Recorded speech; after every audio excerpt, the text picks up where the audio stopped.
Everton ya shiga ya yi maganganu game da Manchester United, yayin da Manchester United ta ware kuɗi kan €115 miliyan kan siyayyen fitaccen 'yan wasa wanda za su taimaka mata wajen lashe kofin cikin gida, wato Premier League. Manchester United ta shirya tsaf domin kashe kuɗaɗen siyo ɗan wasan Real Madrid mai shekara 20, Camavinga. Manchester United ta karɓi tsaiko ne a wajen ƙungiyar hamayya wato Liverpool, yayin da Liverpool ɗin ta warwasa Manchester United da ƙwallo 7-1. Hakan ne ya sa Manchester sun fito da maƙudan kuɗaɗe domin siyan wasu 'yan wasanni. Yayin da Manchester United ta ƙara mi'ara koma baya ta koma Ingila, yayin da ta je ɗaukan Harry Kane wajen Tottenham. Harry Kane yana cikin 'yan wasan da kocin Manchester United yake zawarci a wannan kaka.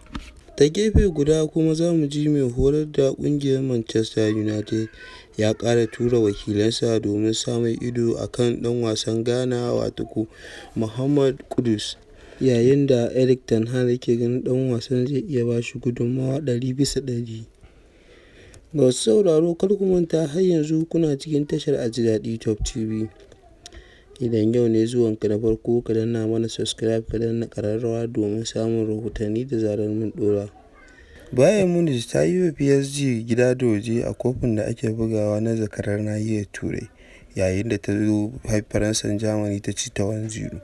Ita kuma ta kawo mata ziyara har zuwa gidanta na Germany, yayin da ta lallasa ta da ci 2-0, yayin da aka tabbatar da Bayern Munich sun samu tikitin zuwa zagaye na gaba.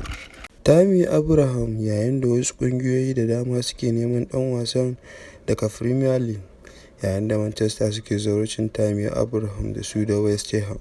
Kowace ƙungiya tana mai zawarcinsa ne yayin da suke tunanin zai ba su gudunmawa mai kyau. Duka dai